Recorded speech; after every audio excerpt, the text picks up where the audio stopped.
دوسرے سے تیسرے رکوع میں اللہ کریم نے نا اس امت کی فضیلت بیان کی. فرمایا کنتم خیر امت اخرجت للناس، فرمایا تم بہترین امت ہو، تمہیں اللہ تبارک و تعالیٰ نے لوگوں کی بھلائی کے لیے پیدا فرمایا ہے. اے رسول کریم کی امت، تم ایک بہترین امت ہو. دنیا میں سب سے کمزور شخص پتہ کون ہوتا ہے؟ جسے یہ پتہ ہی نہیں ہوتا کہ میرا مقام کیا ہے. اگر پتہ چل جائے نا میرا مقام کیا ہے تو جینا آسان ہو جائے. یعنی ایک آدمی استاد ہے، ٹیچر ہے، اور جب وہ چھوٹی حرکت کرتا ہے نا تو پتہ لگتا ہے کہ اسے پتہ ہی نہیں کہ میرا اصل میں مقام کیا ہے. تو استاد ہے، تیرا سٹیٹس ہے، تیرا معیار ہے، اتنی چھوٹی بات تو کر گیا. بہت بڑا آدمی، وزعدار آدمی، وہ جب چھوٹی بات کرتا ہے تو محسوس ہوتا ہے کہ نہیں باتوں میں ہی بڑا ہے، باقی اس کے پاس کوئی چیز موجود نہیں ہے. امت مسلمہ بڑی امت ہے. جب یہ چھوٹی بات کرتی ہے نا، چھوٹی بات، میں ملک سے باہر تھا تو وہ سنگیوں کو، ہمارے مسلمانوں کو کچھ مسئلہ بن گیا. ان کی ڈیوٹی ہے سارا دن غیروں کی تعریفیں کرنا، سارا دن تعریفیں کرتے ہیں. ان کی سڑکیں دیکھی ہیں، ان کے مکان دیکھیں، ان کی فلانی چیز دیکھی ہے. تو میں نے ان سے کہا کہ میں نے تو سنا ہے کہ بچہ بالغ ہو جاتا ہے تو ابا خود کہتا ہے جا اپنا بندوبست کر. کہتا ہے کہ نہیں کہتا؟ تو میں نے کہا یہ تو نکال دیتے ہیں بچوں کو، بچے اپنا بندوبست کر لیتے ہیں اور ابا جی کا بندوبست کوئی بھی نہیں کرتا. 2-2 3-3 مہینے یورپ میں بوڑھا اندر مر جاتا ہے تو پھر باہر خبر آتی ہے کہ مر گیا، جب بدبو گلی میں آنے لگتی. یہ معیار ہے. سڑکیں پکی ہیں، اس میں کوئی شک نہیں، مکانات اچھے ہیں، قانون کی پابندی ہے. لیکن میرا مسلمان جب وہاں جاتا ہے اشارہ نہیں توڑتا، تو اگر یہاں بھی نہ توڑے تو قانون یہاں بھی صحیح ہو سکتا ہے. لیکن جو بندہ وہاں سے پیسے کما کے آتا ہے نا، وہ کہتا اب اشارہ نہ توڑو تو پتہ کیسے چلے گا کہ میں وہاں سے آیا ہوں. تو بھائی آپ بہترین لوگ ہیں، آپ چھوٹی بات کیوں کرتے؟ آپ بہترین لوگ. آپ تھوڑا اونچا بیٹھ کے بات کریں. آپ کا ایک سٹیٹس ہے، مومن کا ایک مقام ہے. میرے نبی کریم صلی اللہ علیہ، رسول کریم علیہ السلام بیت اللہ شریف میں کھڑے تھے، کعبہ معظمہ کے سامنے. حضور نے بیت اللہ شریف کی طرف دیکھ کے فرمایا، کہ ترمذی کی حدیث ہے، حضور فرمانے لگے کعبے تیری بڑی عزت ہے، پر جو بندہ میرا کلمہ پڑھ لیتا ہے نا، بندہ مومن، اس کی عزت اللہ کی نظر میں کعبے سے بھی زیادہ ہے، وہ زیادہ قابل اعزاز ہے. اب اس کو سمجھنا چاہیے نا کہ جس نے حضور کا کلمہ پڑھا اس کا ایک اعزاز ہے، یہ چھوٹی بات نہیں کر سکتا. اور اعزاز کس وجہ سے ہے وہ بھی اللہ کریم نے ارشاد فرمایا. فرمایا اخرجت للناس. اعزاز اس لیے نہیں کہ تیرا رنگ گورا ہے، اعزاز اس لیے نہیں کہ تیرا قد اونچا ہے، اعزاز اس لیے نہیں کہ تیرے پاس ڈگریاں زیادہ. تأمرون بالمعروف. امت مسلمہ کی شان اس لیے زیادہ ہے کہ یہ لوگوں کو بھلائی کا حکم دیتے ہیں، وَتَنْهَوْنَ عَنِ الْمُنْكَرِ، اور لوگوں کو برائی سے منع کرتے ہیں. اور یہ جو کام لوگ کرتے ہیں نا، خیر کا حکم دینا، برائی سے منع کرنا، یہ لوگ دنیا کے امام ہوتے ہیں. اب ہمارے ہاں کیا ہوتا ہے، ایک سازش ہوتی ہے. جن لوگوں کو ہم نے نیکی کا حکم دینا تھا نا، اللہ کی توحید کا پیغام دینا تھا، نبی کریم علیہ السلام کی رسالت کی بات جن لوگوں کو ہم نے کرنی تھی، جب ہمارا لیڈر اسی قوم کو بطور مثال یہاں بیان کرتا ہے، یعنی جس کے لیے حکم تھا کہ ہم اسے کہیں کہ تو کلمہ پڑھ لے، جب اسے ماڈل بنا کے ہمارے سامنے پیش کیا جائے گا کہ وہ بڑا اچھا ہے، تو ہم اسے کیسے کہیں گے کلمہ پڑھ؟ اور پھر اس سے اگلی بات یہ ہے کہ ہم تقریروں سے کلمہ پڑھانا چاہتے ہیں. تقریر بڑی مؤثر کام ہے، ضرور ہونی چاہیے، لیکن دنیا میں انقلاب عمل سے آتا ہے، عمل سے. صحابہ کرام علیہم رضوان نے بڑی بڑی تقریریں کی، بڑے بڑے جاندار وہ لوگ تھے کہ ایک جملہ کہتے تھے تو دنیا تڑپ اٹھتی تھی، لیکن ان کی تقریروں سے زیادہ اثر ان کے عمل میں تھا. حضرت بایزید بسطامی رحمۃ اللہ علیہ کا زمانہ تھا، تو ایک یہودی اور مسلمان کی دوستی تھی. تو اس یہودی نے مسلمان سے کہا کہ یار ہماری بڑی دوستی ہے تو دوستی پکی رہنی چاہیے. تو مسلمان کہنے لگا بالکل پکی رہے گی، میرے دل میں بھی بڑے دنوں سے خواہش تھی کہ دوستی پکی ہو جائے. تو کہا کیسے پکی ہو سکتی ہے؟ تو مسلمان کہنے لگا تو کلمہ پڑھ لے، دوستی. تو وہ یہودی کہنے لگا یار ناراض نہ ہونا، میں نے 2 اسلام دیکھے، کون سے والے اسلام کا کلمہ پڑھو؟ اس نے کہا 2 اسلام. کہنے لگا ایک اسلام تیرا ہے، ایک حضرت بایزید بسطامی کا ہے. میں اور تو اکٹھے ہی رہتے ہیں, نماز کا وقت ہوتا ہے تو بھی بیٹھا رہتا ہے, میں بھی بیٹھا رہتا ہوں. نماز اور ادھر اگر شراب کی مجلس چلتی ہے تو میں جاتا ہوں, تو معاذ اللہ تو بھی چلا جاتا ہے. اگر کوئی فحاشی اور یعنی کا کام ہے میں جاتا ہوں تو بھی چلا جاتا ہے. تو اگر ایک لفظ ہی مجھ سے کہلانا ہے, ایک جملہ ہی کلمے کا, تو میں کہہ دیتا ہوں.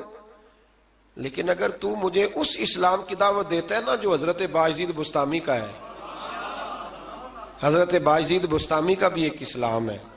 وہ شخص اٹھتا ہے تو پتہ چلتا ہے کہ مصطفیٰ کا غلام ہے, وہ بیٹھتا ہے تو پتہ چلتا ہے یہ کسی کا بنا ہوا ہے, یہ رکتا ہے, آتا ہے, جاتا ہے تو اس کے وجود سے شعائیں چھلکتی ہیں, محسوس ہوتا ہے کہ اس پر رنگ اپنا نہیں, اس پر محمد عربی کا چڑھایا ہوا رنگ ہے, تو نظر آتا ہے.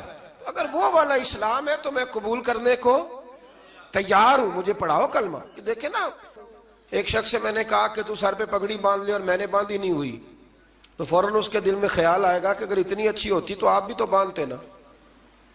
یعنی وہ آدمی جو بزنس میں جھوٹ بول رہا ہے اور درجنوں جھوٹ بولتا ہے, وہ جب کسی کو سچ بولنے کا مشورہ دیتا ہے تو سامنے والا اس پہ ہنستا ہے, وہ کہتا ہے یار تو نہ ایسے کر, تجھے تو میں اچھی طرح جانتا ہوں تو کیا کہتا ہے.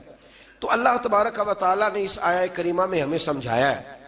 ارشاد فرمایا جا رہا ہے کہ تم بہترین امت اس لیے ہو کہ لوگوں کو بھلائی کا حکم دیتے ہو اور برائی سے روکتے ہو, منع کرتے ہو. اللہ تعالیٰ ہمیں سمجھنے کی توفیق عطا فرمائے.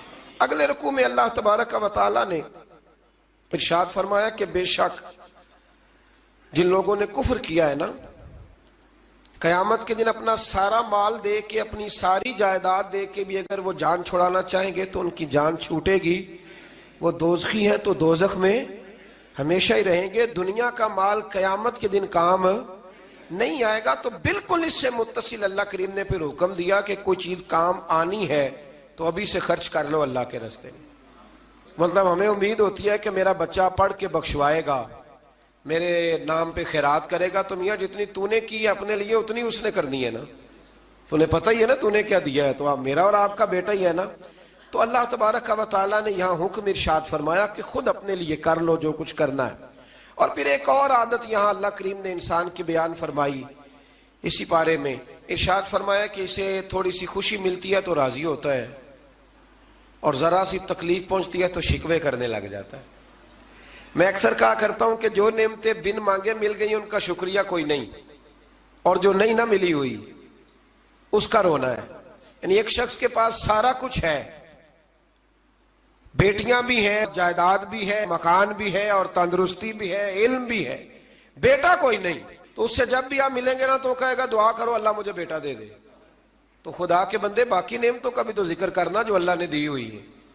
میں کہا کرتا ہوں کہ 360 ہڈیاں وجود میں ہیں, تو جس کا گھٹنا درد کرتا ہے نا آپ اس سے پوچھیں نا کیا حال ہے, تو 359 کا ذکر نہیں کرتا, وہ جو 60ویں درد کرتی ہے اسی کا نام لیتا ہے, کہتا ہے یہ گھٹنا ٹھیک ہو جائے تو باقی ساری خیر ہے. تو اللہ فرماتے ہیں ذرا تکلیف دیں تو یہ شکوے کرنے لگتا ہے. زندگی اپنے رب کے حوالے کر دیں, سکھی ہو جائیں گے. آپ یقین کریں, ویسے بھی جان اسی کی ہے, اسی کی ہے. ہم تو اپنی مرضی سے مر بھی نہیں نہ سکتے, اپنی مرضی سے مرے تو خودکشی حرام ہے, اس کی مرضی سے مرے تو وہ شہادت کا درجہ عطا کر دیتا ہے. وہ کہتے تم مار ہی نہیں سکتے چونکہ مرے جو میری مرضی سے ہو, لہٰذا اس کے سپرد کر دیں. آگے اللہ تبارک و تعالیٰ نے نا جنگ احد میں مسلمانوں کے ساتھ جو معاملہ پیش آیا نا, بظاہر مسلمان تھوڑا سا پیچھے ہٹے, کفر کو وقتی طور پر غلبہ ملا. یہ ذرا تھوڑے تھوڑے مسلمانوں کے حالات خراب ہوتے ہیں تو لوگ پریشان ہو, شاید یہ ہمیشہ کے لیے. ایسا نہیں ہے, بلکہ جہاں بھی آپ پیچھے جاتے ہیں نا, جو آدمی پیچھے جایا کرتا ہے نا وہ تیز دوڑنے کے لیے جایا کرتا ہے. جب وہ پیچھے جاتا ہے تو اس کا مطلب ہے اب تیز دوڑ کے آئے گا, یہ یاد رکھیں. اور جب آپ سمجھے نا کہ گھٹن زیادہ ہو گئی ہے تو پھر سمجھ لیں اب آندھی بھی تیز ہی آئے گی. یہ اصول ہے. اگر کبھی آزمائش زیادہ آتی ہے تو پھر اللہ آسانی بھی زیادہ عطا فرماتا ہے. تو مسلمانوں کو ذرا کمزوری ہوئی تو پریشان ہو گئے, تو رب کریم نے فرمایا پریشان نہ ہو, وہ وقت نہیں تمہیں یاد والا قد نصرکم اللہ ببدر وانتم اذلہ, جب ہم نے تمہاری بدر میں مدد کی تھی حالانکہ تم کمزور تھے. اب تو تم ہزاروں میں ہو, تو 313 تھے, رب نے تمہاری مدد فرمائی تھی. فرمایا احد میں اگر مشکل آ گئی ہے تو پریشان نہ ہو، اللہ اگلے میدانوں میں بھی تمہاری ضرور مدد فرمائے گا۔ پھر اسی پارے میں اللہ کریم نے دوڑنے کا حکم دیا ہے، فرمایا دوڑو۔ کس طرف؟ فرمایا وَسَارِعُوا إِلَىٰ مَغْفِرَةٍ مِّن رَبِّكُمْ، دوڑو دوڑو دوڑو اپنے رب کی بخشش کی طرف دوڑو۔ اور کدھر دوڑو؟ فرمایا وَجَنَّةٍ أَرْضُهَا السَّمَاوَاتُ وَالْأَرْضُ، اس جنت کی طرف دوڑو جس کی صرف چوڑائی زمین اور آسمان کے برابر ہے۔ اللہ کریم نے چوڑائی بتا دی، فرمایا جنت کی چوڑائی اتنی ہے جتنے زمین و آسمان ہے۔ تمہیں چوڑائی بتا دیا، باقی لمبائی کا حساب کرتے رہنا۔ اور میرے رسول کریم علیہ السلام نے تو جنت کا مضمون سمیٹا تو حضور نے جملوں میں حد ہی کر دی۔ بڑی نعمتیں بیان کر کے بڑی نعمتیں بیان کر کے حضور فرمانے لگے اللہ نے تمہارے لیے بڑا کچھ بنایا ہے، اور اتنا کچھ بنایا ہے نہ کسی آنکھ نے دیکھا، نہ کسی کان نے سنا، اور نہ تمہارے دل پہ کبھی خیال ہی گزرا ہوگا، جو نعمتیں رب نے تمہارے لیے جنت میں تیار کی ہوئی۔ تو اس میں اللہ تبارک و تعالیٰ نے اس بات کی طرف بھی ذکر فرمایا۔ پھر اسی پارے کے اندر اللہ کریم نے غصہ پینے والوں کو اور معاف کرنے والوں کو کہا کہ یہ وہ والی نیکی ہے جو اللہ کو بڑی پسند ہے۔ ہمارے زمانے میں غصہ پینے والی عمر آتی کوئی نہیں، چھوٹی عمر میں کہتے ہیں بچہ اس لیے ضدی ہے، جوان ہو جائے تو کہتے ہیں خون گرم ہے، بوڑھا ہو جائے تو کہتے ہیں انہوں پتہ ہی نہیں لگتا۔ تو بھائی یہ بتائیں پھر درگزر کی عمر کون سی ہے؟ بچہ تھا تو ضدی تھا، اور جوان تھا تو خون گرم تھا، بوڑھا ہو گیا تو اب چڑچڑا ہو گیا ہے۔ تو بھائی معاف کرنے کی عمر کون سی ہے؟ میرے رسول کریم علیہ السلام نے زندگی میں دکھ زیادہ دیکھے۔ حضور فرماتے ہیں جتنا مجھے ستایا گیا کسی کو نہیں ستایا گیا۔ حضرت جابر ابن عبداللہ فرماتے ہیں میں نے اپنے محبوب کو جب بھی دیکھا مسکراتے ہی دیکھا اور معاف کرتے ہی دیکھا۔ تو مہربانی فرمائیں والکاظمین الغیظ والعافین عن الناس، غصہ پینے والے لوگوں کو معاف کرنے والے، واللہ یحب المحسنین، فرمایا یہ وہ نیکوکار ہیں جن سے اللہ محبت فرماتا ہے۔ غصہ پینے والوں اور معاف کرنے والوں سے اللہ محبت فرماتا ہے۔ پھر آگے انہی آیات کے اندر اللہ تبارک و تعالیٰ نے مسلمانوں کو یہ حکم دیا ہے کہ جب تم سے کوئی غلطی ہو جائے، جب تم بھول جاؤ تو پھر تم اپنے رب کی بارگاہ میں معافی مانگو، اور جب تم معافی مانگو گے اللہ تبارک و تعالیٰ اپنے فضل سے تمہیں معاف فرما دے گا۔ پھر اللہ تبارک و تعالیٰ نے بڑی شرح و بسط کے ساتھ اس بات کا ذکر فرمایا، تفصیل کے ساتھ۔ احد کے اندر جب لوگ پریشان ہوئے تھے تو وہ شدید آزمائش کا شکار تھے، تو مالک کریم نے انہیں تسلی دی، فرمایا یہ تمہاری آزمائش وقتی ہے، آنے والے وقت میں اللہ تمہیں کامیابیاں ہی عطا فرمائے گا۔ احد کے بعد پھر جتنا بھی جہاد ہوا سب میں میرے رب نے کامیابیاں ہی عطا فرمائی۔ پھر اسی پارے میں اللہ تبارک و تعالیٰ نے آیت نمبر 159 کے اندر رب کریم نے نبی کریم علیہ السلام کی سیرت کا ایک خاص پہلو بیان فرمایا ہے، حضور کی سیرت کا، زندگی کا ایک خاص عنصر بیان کیا، اور اللہ کریم نے فرمایا محبوب اللہ کی کیسی رحمت ہوئی کہ آپ اپنے غلاموں کے لیے نرم دل ہو گئے۔ یہ اللہ تعالیٰ کی کیسی رحمت من اللہ لنت لہم، آپ ان کے لیے نرم دل ہو گئے۔ وَلَوْ كُنْتَ فَظًّا غَلِيظَ الْقَلْبِ، اگر آپ سخت دل ہوتے یا سخت مزاج ہوتے، لَانْفَضُّوا مِنْ حَوْلِكَ، تو یہ آپ کے پاس سے بکھر جاتے، یہ بیچارے آپ کے پاس پھر بیٹھ سکتے۔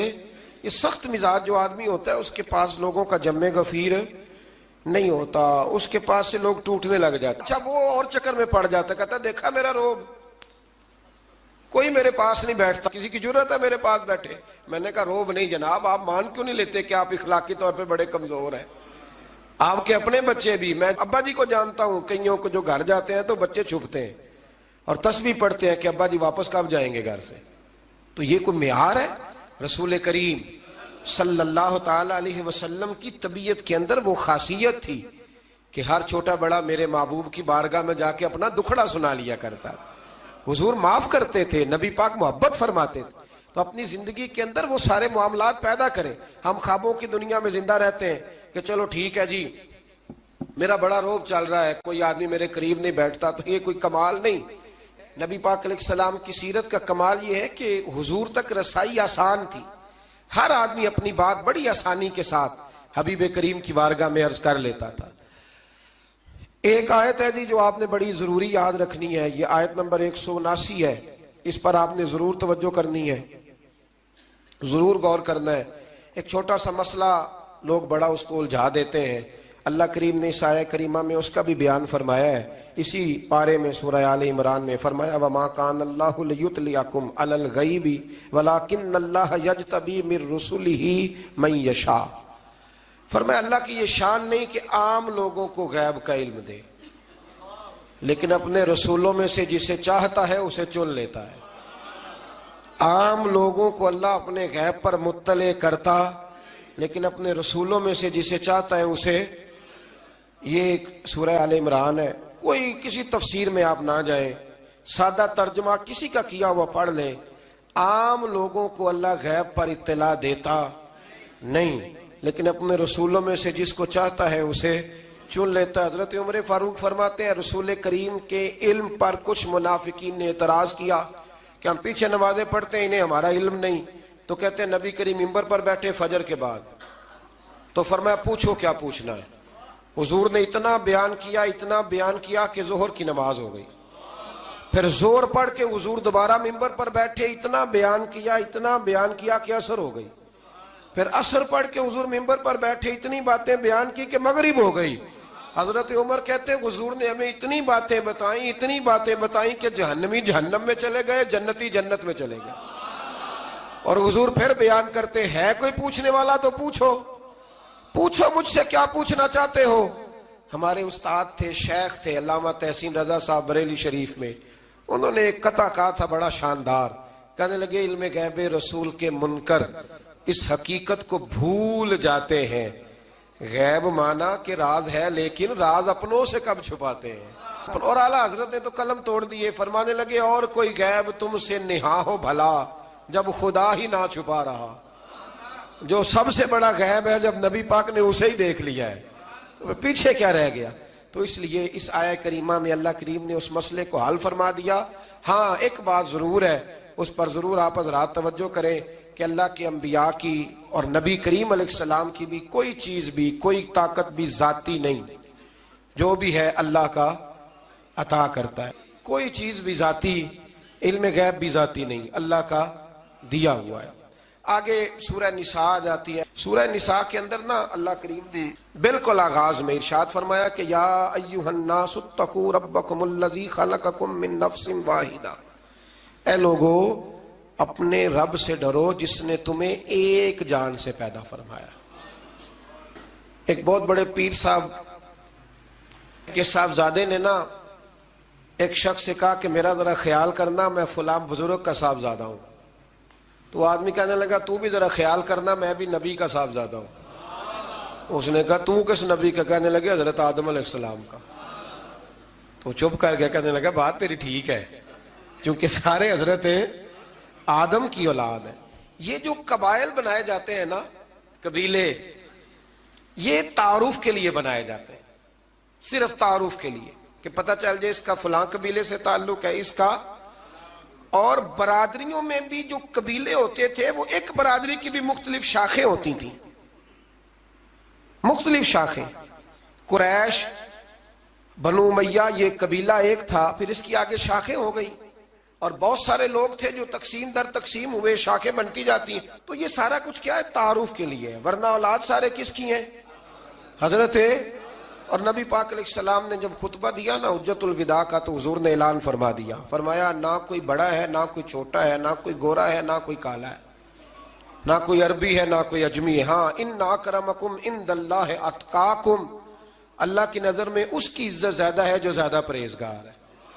ابھی تک یہ مصیبت بنی ہوئی ہے ہمارے معاشرے میں، ابھی تک برادریزم کی، اور کوئی عجیب سا ہی معاملہ ہے، سمجھ میں نہیں آتا کہ یہ کہاں جا کے حل ہوگا۔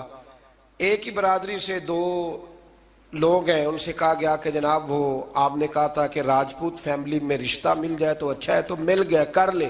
کہنے لگے نہیں کرنا، یہ مہاجر ہے، ہم مقامی ہیں۔ تو ٹھیک ہو گیا بھئی، اب کتنی تقسیم اور کرنی، یعنی اس سے بھی آگے اور پھر اس سے آگے تقسیمیں، اور یہ اتنی خوفناک تقسیم ہے کئی دفعہ پریشان ہو جاتے ہیں کہ قوم کتنی کو بٹے گی، کتنی کو بٹے گی۔ آپ یہ جو تقسیم ہے نا، اس تقسیم سے نکلیں. اب آپ یہ مزاج بنائیں کہ بھئی یہ نہیں کہ ان کو کھانا بنانا نہیں آتا، معاملہ یہ ہے کہ ان کا ٹیسٹ اپنا ہے، ہمارا ٹیسٹ. تھوڑی وحدانیت کی طرف جائیں، امت واحدہ بننے کی کوشش کریں. ایک تقسیم ایسی ہے بد عقیدگی کی کہ جس سے نکلا نہیں جا سکتا. جو بد عقیدہ ہو گیا اس کے ساتھ کیا صلح ہو سکتی ہے؟ لیکن باقی کوشش کریں، جو اپنے ہیں نا اپنے، ان کی غلطیوں سے درگزر کریں، انہیں قریب کریں، چھوٹی موٹی کمزوریاں دور کریں، محبت کے ساتھ ذکر کریں، خیر کی بولی بولیں، اپنوں کی باتیں اپنوں میں رکھیں، اور کوشش کریں دل تھوڑا بڑا رہے، محبت تھوڑی بڑی رہے، پیار تھوڑا بڑا رہے، وفا تھوڑی بڑی رہے. اس سے آپ کا دل بھی بڑا ہوگا اور لوگوں کے اندر محبت بھی زیادہ پیدا ہوگی. اللہ ہمیں سمجھنے کی توفیق عطا. میرے نبی پاک علیہ السلام نے دو باتیں فرمائی، کان کھول کے سن لینا. دو باتیں حضور نے فرمایا ایک وقت آئے گا کہ میری امت کے خلاف کافر ایک دوسرے کو آوازیں دیں گے، آؤ مسلمانوں کو ماریں، آؤ مسلمانوں. تو صحابہ نے کہا یا رسول اللہ کیوں، ہم تھوڑے ہو جائیں گے؟ فرمایا نہیں، تم بہت زیادہ ہوں گے. 56 اسلامی ملک ہیں دنیا میں، کتنے بول کے بتانا ہے؟ اتنا سا برما ہے. کسی غیر مسلم کا کتا مر جائے تو یہ چیخ پڑتے ہیں، اور یہاں کہتی ہے اقوام متحدہ کہ جی وہ ہمیں داخل نہیں ہونے دے رہے. تو بند کرو پھر سلامتی کونسل، تحلیل کر دو، اقوام متحدہ ختم کرو. اگر تمہاری کو سنتا نہیں تو بنائی کیا ہے؟ صرف مسلمانوں کو پریشرائز کرنے کے لیے. اور ہمارے مسلمان بھیک مانگتے پھرتے ہیں، کہتے ہیں کہا ہے ہم نے اقوام متحدہ سے. اب تم اپنے لیے کافر سے بھیک مانگو گے؟ کافر سے بھیک مانگو گے؟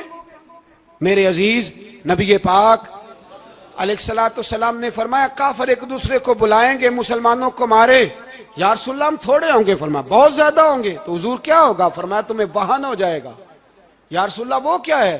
فرمایا دنیا سے پیار ہو جائے گا، مرنے کو دل نہیں کرے گا. دنیا سے اور مرنے کو. اس وقت سمجھ لینا کافر تم پہ حاوی ہے. میں اپنا اندازہ کروں، آپ اپنا کریں. مجھے دولت سے کتنا پیار ہے اور آپ کو کتنا پیار ہے. جھاگ کے سنیں یہ لفظ رسول پاک کے صلی اللہ علیہ.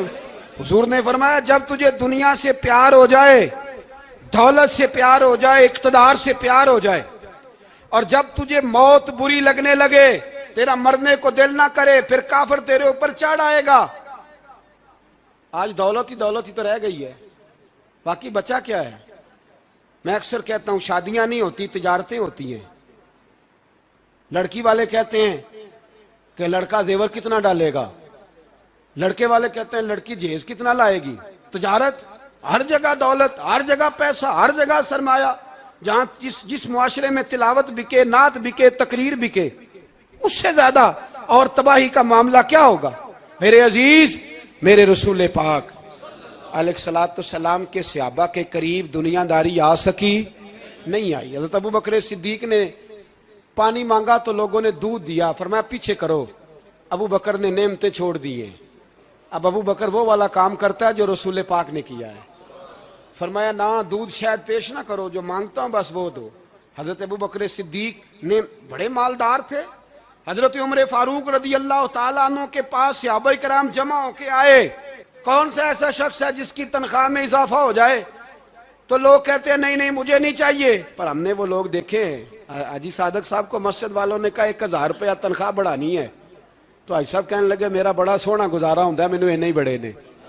حضرت سیدنا عمر فاروق رضی اللہ تو صحابہ اکٹھے ہو کے گئے. کہنے لگے عمر حضور کے زمانے میں بظاہر غربت رہی، جناب صدیق اکبر کے زمانے میں غربت، اب تو بڑی ریل پیل ہے، بحرین سے لاکھوں کا مال آتا ہے، آپ کو بڑے بڑے سفیر ملنے آتے ہیں، پر آپ وہی پرانا کرتا اور وہی تامت جو کئی جگہ سے سی آپ نے کئی جگہ سے پھٹی. اور حضرت عمر ایک دن عید کی نماز پڑھانے گئے تھے تو ننگے پیر ہی چلے گئے. لوگوں نے کہا جوتا، فرمایا ٹوٹ گیا تھا یار، پہننے کے قابل نہیں تھا. فرمایا ننگے پیر آ گئے اور لوگ کیا کہیں گے؟ فرمایا چھوڑو، عمر کے پاؤں ننگے ہیں لیکن عمر کے کردار میں تو کوئی شک نہیں نا، پیر ہی ننگے ہیں نا، کیا ہوا؟ چھوڑو اس بات کو. کوئی پیار نہیں دنیا داری سے، دولت سے، کوئی چکر ہی نہیں. حضرت سیدنا عمر فاروق رضی اللہ تعالیٰ عنہ کو صحابہ نے اکٹھے ہو کے کہا، یہ ہے امت کے بیدار ہونے کے طریقے جو عرض کر رہا ہوں. کہا جناب آپ اب بڑا مال غنیمت ہے اور جس طرح ہر صحابی کا حصہ ہے آپ کا بھی حصہ ہے، تو ایک نیا کرتا ہی ڈال لیں آپ خرید کے۔ اب جب مشورہ ہو گیا صحابہ میں تو کہنے لگے عمر سے بات کون کرے گا؟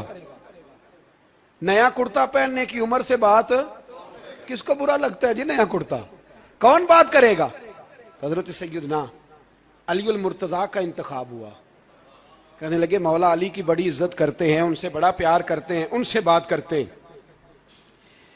تو حضرت علی کو بلایا گیا، عرض کی حضور مہربانی فرمائیں حضرت عمر سے کہے نئے کرتے کے لیے۔ آپ فرمانے لگے عمر میری بڑی قدر کرتا ہے، بڑی بات سنتا ہے، پر یہ والا کام نہیں میں عمر سے کہہ سکتا، یہ کسی اور سے کہو۔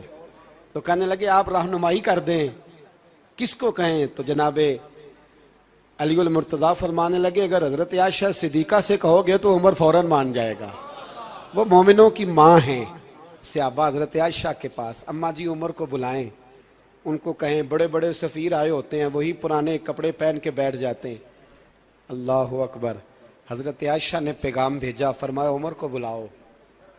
عمر فاروق دوڑے ہوئے آئے، پردے کے پیچھے حضرت عائشہ کے پاس گھٹنوں کے بل، اماں جی دیر تو نہیں کر آیا میں آنے میں؟ حکم ہو، حضور کے گھر سے پیغام آیا، بڑے بڑے سفیروں کو چھوڑ کے بھاگے۔ حضرت عائشہ صدیقہ کہنے لگی عمر دیکھو جائز پیسے ہوں تو اسلام اچھے لباس سے منع نہیں کرتا، اب بڑا بڑا مال آیا ہے، اب تیرا بھی حصہ ہے، تو صحابہ کرام کی خواہش ہے کہ نیا کرتا پہن لو، بڑے بڑے سفیر آتے ہیں، حرج بھی کوئی نہیں، جائز بھی ہے، کوئی منع نہیں۔ حضرت عمر نے گردن جھکا، جی اماں جی، جی اماں جی، جی اماں جی۔ حضرت عائشہ کہتی ہیں بات ختم ہوئی، عمر نے گردن اٹھائی تو عمر کی داڑھی آنسوؤں سے بھری ہوئی۔ کہتی ہے مجھے کہنے لگے اماں جی میں تو صرف مسجد میں دیکھا کرتا تھا، آپ تو مصطفیٰ کو دن رات دیکھتی تھیں، جس طرح کے کرتے آمنہ کے لال نے پہنے ہیں مجھے بھی پہنا دو، میں تیار ہوں، میں پہن لوں گا، میں تیار ہوں، پر جس طرح کے میرے نبی نے پہنے۔ حضرت عائشہ کہتی ہے میں پھوٹ کے روئی، میرا پلو آنسوؤں سے بھر گیا۔ فرماتی ہیں میں عمر کی بات سنتی گئی تو میرا پلو آنسوؤں سے، میں نے کہا عمر تو جا، تو ٹھیک ہے۔ فرماتی ہے عمر فاروق سلام کر کے اٹھے، امیر المومنین چلے گئے، اس کونے میں صحابہ چھپے ہوئے تھے، وہ آئے، کہا اماں جی کیا بات ہوئی؟ تو میں پھر رو پڑی۔ میں نے کہا کیا بتاؤں، تمہیں پرانے کرتے نظر آتے ہیں، اسے محمد عربی کے جلوے نظر آتے ہیں، اسے رسول اللہ کا رنگ نظر آتا ہے، اسے وہ غلامی نظر آتی ہے۔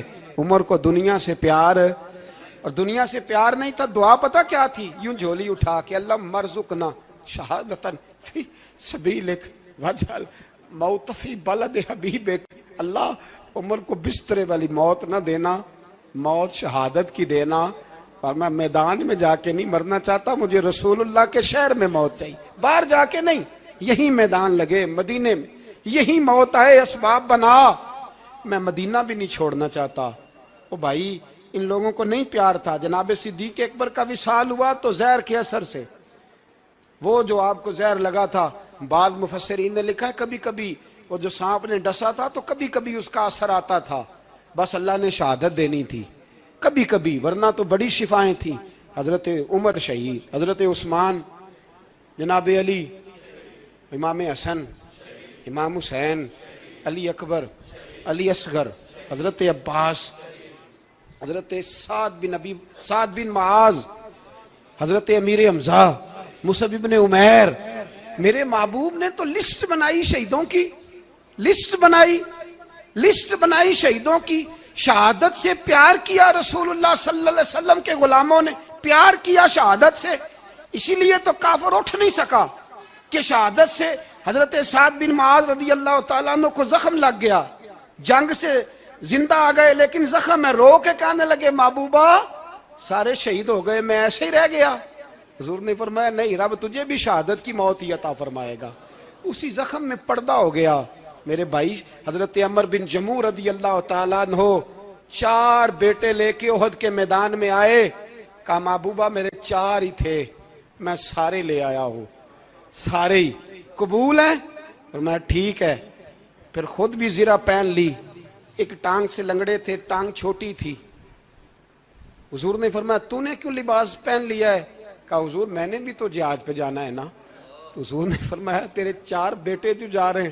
تو کہا یا رسول اللہ کیا لنگڑے جنت میں نہیں جا سکتے؟ حضور لنگڑے اللہ کو قبول نہیں, میں نہیں جا سکتا.